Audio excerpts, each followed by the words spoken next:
কালকে আলুর শাক দিয়ে ডাল রান্না করার পরে কিছুটা শাক রয়ে গেছে, তো ভাবলাম এই শাকটা দিয়ে আমি চান্দা মাছের শুটকি দিয়ে রান্না করি। এখন আমি চান্দা মাছের ভেজে দিয়ে এরকম চৌকো করে কেটে রেখেছি। হ্যাঁ, কেটে রেখেছি।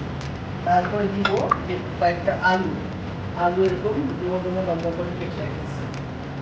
এই যে আমার শাকটা, এটা হলো মিষ্টি আলু শাক দিয়ে কুচায় রেখে। এখন আমি প্যানে 1 চামচ পাঁচফোড়ন দিব, একটু তেল 2-3 চামচ তেল লাগবে।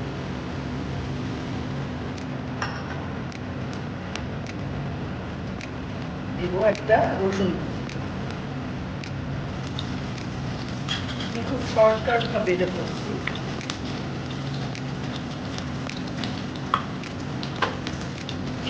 রসুনটা বাদামি হয়ে এলে আমি পেঁয়াজ কুচি, কাঁচামরিচ আর শুকনো মরিচ দিই।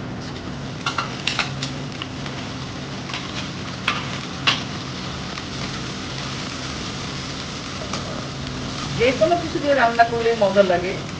ধরো বেগুন দিয়ে করতে পারো, আলু দিয়ে করতে পারো, শাক দিয়ে, যে কোনো শাক দিয়ে করতে পারো। আমি শাক দিয়ে কেন করি জানো?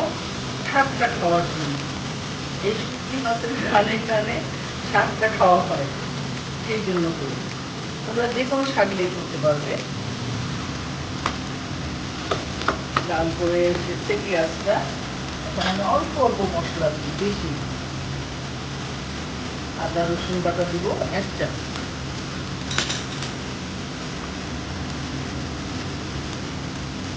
লবণ দিব 1/2 চামচ, হলুদ দিব 1/2 চামচ, মরিচ দিব 1/2 চামচ,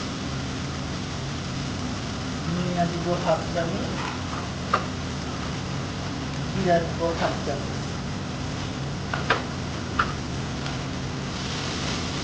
তো মশলাটা একটু কষিয়ে নেই।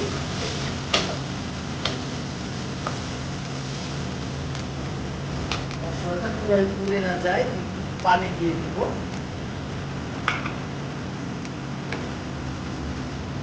পানি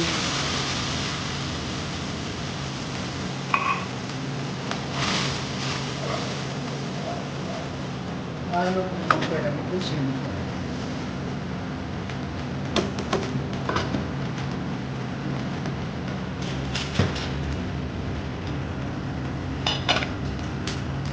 এখন আমি এই শুটকি মাছটা দিয়ে দিচ্ছি।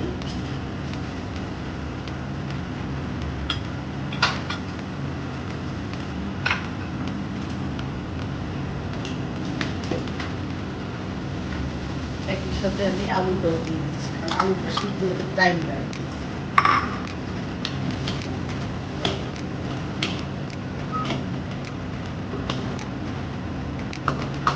কষিয়ে তারপরে আমি খাবো।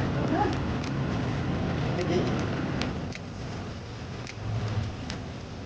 এখন শাকটাও দিয়ে দিচ্ছি, একসাথে সিদ্ধ হয়ে যাবে। শাকটা দিলে পানি ছাড়বে, আমার পানি লাগবে না।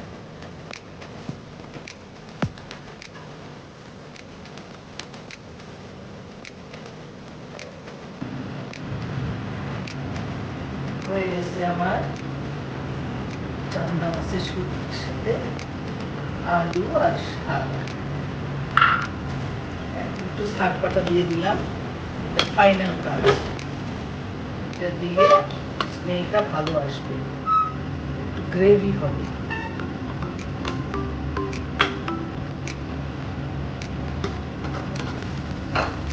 Finally complete. ওকে,